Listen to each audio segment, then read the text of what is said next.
Well, we are here at the Urban Hotel Group Ironman Melbourne launch, and one of the stars of that launch today was Luke Bell. Luke, well, another year, another Ironman Melbourne.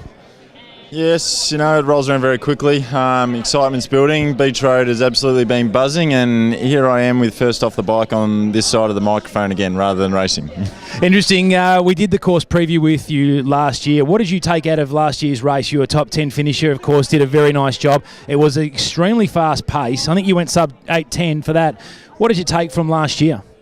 I think, as one of those things, we always knew it was going to be quick. It was just a matter of how quick, I guess, you're looking at Eastlink was going to be.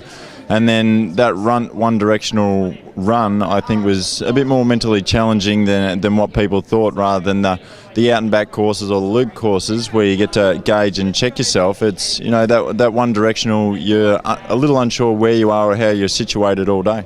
I reckon you were one of the big winners to come out of Geelong Multisport Festival, of course. That was a couple of weeks ago. Who won the race? in terms of Chris Kemp's got to ride that knife edge of form. That's his challenge. Your run and Leon Griffin's run was, for me, the standout for the men's race. And how do you feel coming off that? Did you pull up well? Yeah, I did. The body pulled up well. It was a little bit fatigued, but that goes part and parcel with racing the half against a field like that. I was a little tired throughout the week, but all in all, the body's pulled up well. And as you mentioned, it's everything's heading in the right direction. Each week, you're ticking boxes, getting a little quicker, and it was great to have from Geelong being dumped in the lead pack late in the swim to being able to get out of the water comfortably with the lead guys and hang in there during the bike and control yourself and then have a good strong run. And I was content to come home at the end of the day and you check the Garmin and look at the splits and everything was quite nice and level, and as I said, everything's heading in the right direction.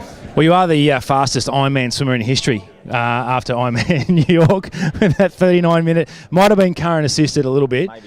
But you're going to take that. For you now, though, what's going to be a pass mark for Ironman Melbourne for you? What's for you when you finish the race? What are you going to be happy with? It's always a good question. You can sit here and sit on the fence. But I think you look at the field. It's a great field, and I think 7th last year I was happy with. I went 8 hours 10, and that's a hell of a quick time in any course in the world. I don't think you can go by time. The wind conditions and weather conditions here in Melbourne will dictate the pace so much. But, I think realistically I'll be looking at top 5. That'd be happy, and that'd be a good pass rate in this field. Just one last one before we let you go. Taking a look at the field that we saw just announced recently about 10 minutes ago, Marino Vanaka is a name that swings heavy into this field, not having to have the pressure like Cam Brown of coming off a Taupo campaign. Is he going to be the big threat outside of Crowe?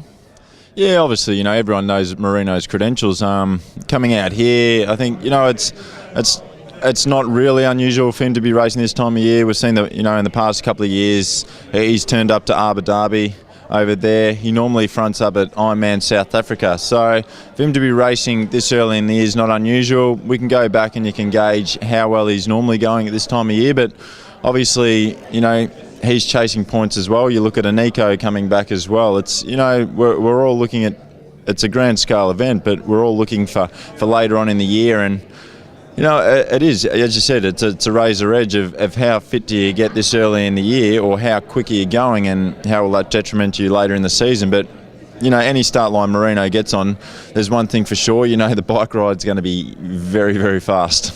Can't wait to see both him and you in action, mate. Thanks for spending a little bit of time with us here in the beautiful Crest Room at Etihad Stadium, where they'll be doing some more work at the Urban Hotel Group's Ironman Melbourne. Always a pleasure.